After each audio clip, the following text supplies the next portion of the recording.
gagawin natin, ganito. Wala tayong magagawa. Kung itong issue na ito, padadaanin na lang natin ng ganito na sa Pilipino. Nakikita niyo naman mga kapay kung paano paikutin ng media itong istorya na to, kung paano nila i-twist yung pagmamanipula. Kaya itong mainstream media, kailangan hindi ito nakatulong sa pag-assess ng Pilipinas. Yan ang tandaan. Tingnan niyo yung mga mainstream media. Isang action lang na interview nila. Ito sasabihin ko sa inyo mga interview nila. Joel Chua, kahit saan station, News 5, lahat yan ng mga kababayan, magkakasabot sila. Di isa lang taratibo nila. Ang sisingin lang ng mga kontrakto. Pero yung sa bulungan, wala katraso na yan. Ang sweldo yung para sa kanila. Kaya sa mga ng Pilipino, kung yung taratibo na yan, gusto yung tanggap, magagawa natin. Nandito, hindi lamang sa mga flood control projects nangyayari yung mga kapalpakan, kundi ultimo dun sa iba pang mga infrastruktura under DPWH. At ano ang susunod hakbang ng gobyerno tungkol dito ay hahap naman nila yung contractor? Oo, Gigi, sa ngayon, pag-aaralan ng gobyerno kung ano yung habol natin para magawa yung mga problematic na bahagi nitong building na ito. Pero isasagawa rin. Ano naman to, kahit naman si Ate Claire yung nagawa mo dyan. Langyakan lang. Kailan ka pa naging engineer? Kailan ka pa naging engineer, Ante? Di ba? Kailan ka pa naging interior designer? Kailan ka pa naging architect? Yan. Kailan ka pa naging architect? Para masabi mo na yung binabasa mo na yan, naiintindihan mo. Yan ang problema ko mga kababayan. Lahat na gusto ko may dito sa issue natin. Ganyan talaga. Ano yan, hindi na lahat na nila yung optics kung sino dapat masisi. Pamilya Diskaya, pati yung mga makakaliwa, diba? Anong ginawa nila? Sumugod sila sa bahay ng mga Diskaya. Ganyan yan, kayo susugod dyan, nagagawa nyo dyan. Di ba sinasabi mo kayo magalit dito sa mga Diskaya? Sinasabi natin, you're barking at the wrong tree. Hindi naman magkakalakas ng loob yung mga kontraktor nila kung hindi, di ba?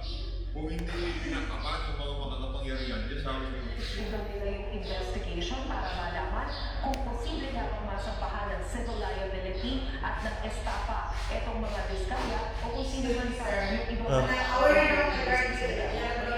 sa ating tapos. Yan ang ulat. Ayun na nga mga kababayan, rekta na tayo sa nangyaring presko na naman ng mga tinanong sa sensitive na naman sa anti-Janet Kennedy.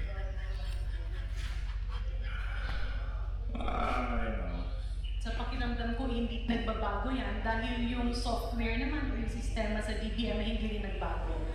Kapag nagsisimula yan, nakalista doon yung mga existing programs, existing projects, new programs, no? Itong mga bago na kailangan, ito namang nandiyan at kailangan i-continue. In other words, nire-review yan isa-isa. Nakakagulat yung ating narinig dahil sa kalihim ng DBM na tumaan sa kanila at hindi na nila nakinan. Allow you to compare to a situation. Ang sinasabi kasi ni Deputy Speaker Puno, may mga nakita ang Kongreso. At una itong nakita nung nagbusisi, lumabas kasi sa taong bayan na napagbibintangan na ang Kongreso lamang ay may mga exertion. Pero kung titingnan natin ang katotohanan na lumalabas na ngayon, yung mga ghost projects na binisita ni Pangulong Bongbong Marcos ay agency-initiated. Ibig sabihin, nanggaling sa departamento. At kailangan... Watch, I move the finger.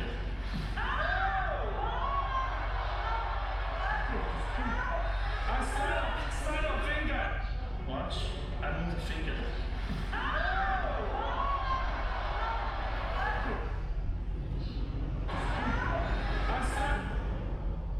Slide on finger.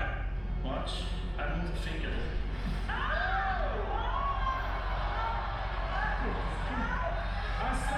Slide on finger. Watch, I move the finger. Unan natin ang panawag. Can you get into a little bit of a squat position for me? A little bit closer together. No, closer, knees closer together. Perfect. Now, Sonny, can we make this quick? I want my phone. I want to take a picture. I'm not going to make you hold a squat position for long.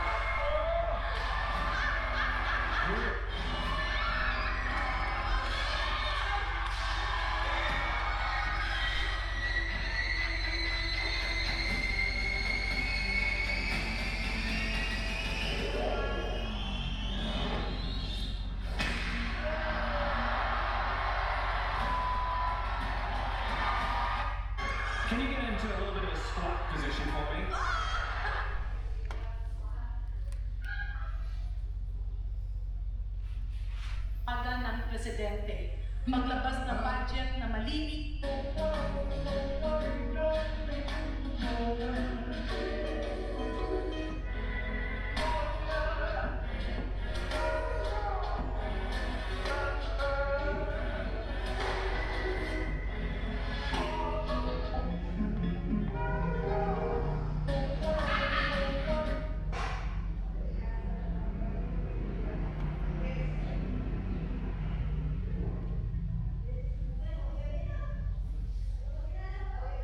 At para sa sambayan ng Pilipino. Ngayon, ganito ang aming nakikita.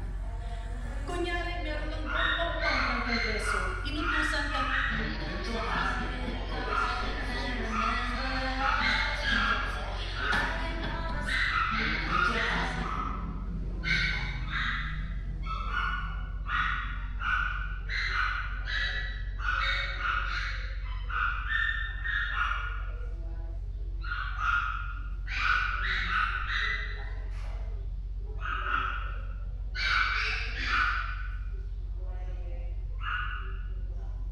magwalis. Meron ng isang araw para walisin. Hindi mo alam kung nasaan ang basura. Because as it is appearing now, ang daming nakikita na pinasok na hindi tugma at hindi sang-ayon sa kumpas ni Pangulong Bongbong Marcos. Mas magiging madali ang rekomendasyon ng mga liderato na nagkakaiba-ibang partido na i-request si Speaker Martin Romualdez na ibalik ito sa DBM. Yan po ay request galing sa amin para ituro nila, sabihin nila, dito yung mga basura na kailangan linisin at baguhin.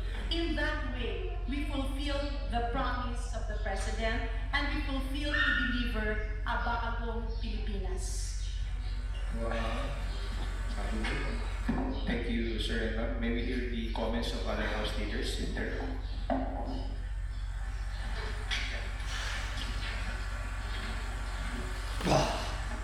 From PNP, yung sitwasyon kasi ngayon ng budget is such that it will require to change mga direction ng Presidente toward yung mga budget.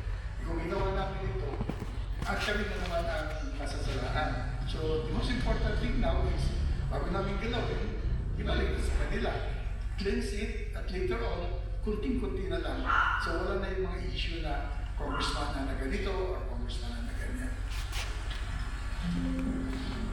Mga sir, pwede yung konting lang.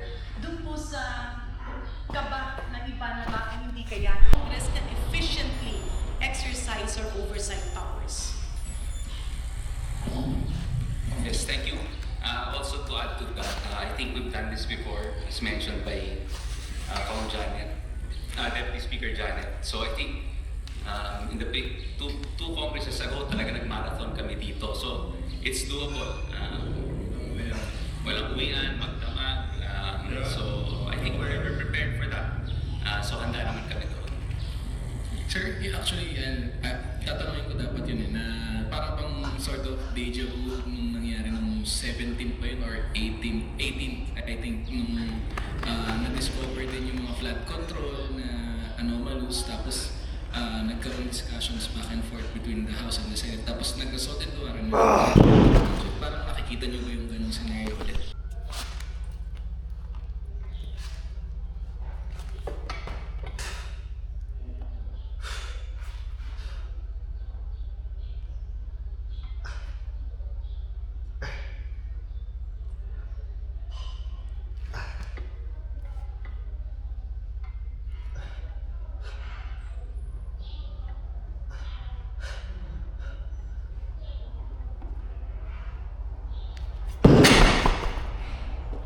You gotta speak up, I got earplugs in. What is your vehicle's registration?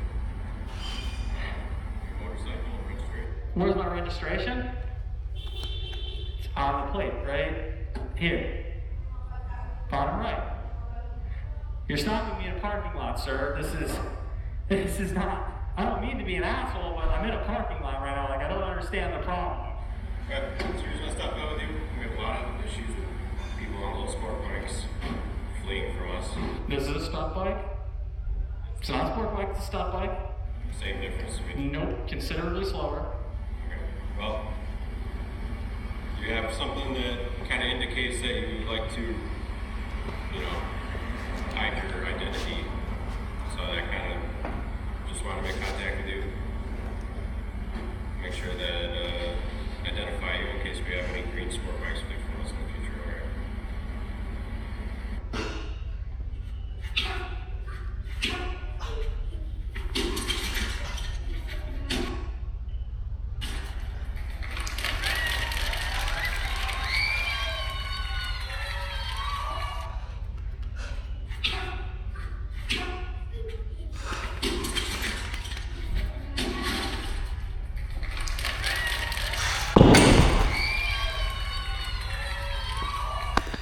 A response to our request or our recommendation, wag na muna kami mag-attend dito sa budget hearings. Kasi for example, no, dito sa Public Works, ano pag-uusapan namin? Sinabi nga nila, ibabaguhin nila lahat.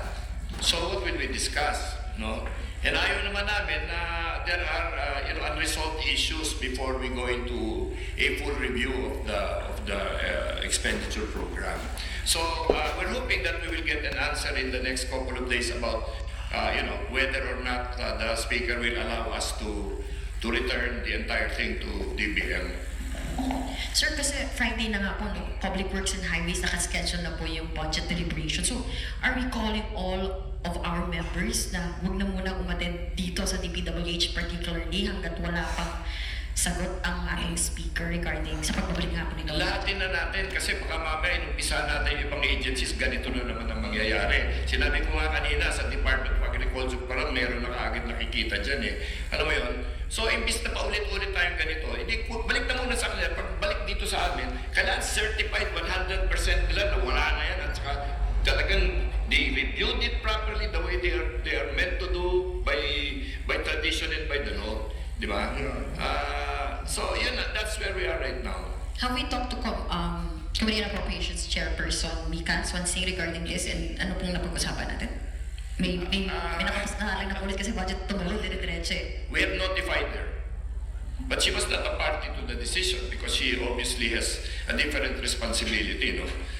We are party leaders. We're supposed to guide our party on the correct decisions to make. She is an Appropriations Committee Chairman. We respect her for that. We believe she is an excellent Appropriations Committee Chairman. No? And I think that she's doing a great job. But she's doing a thankless job. Kasi, she has been tasked now with correcting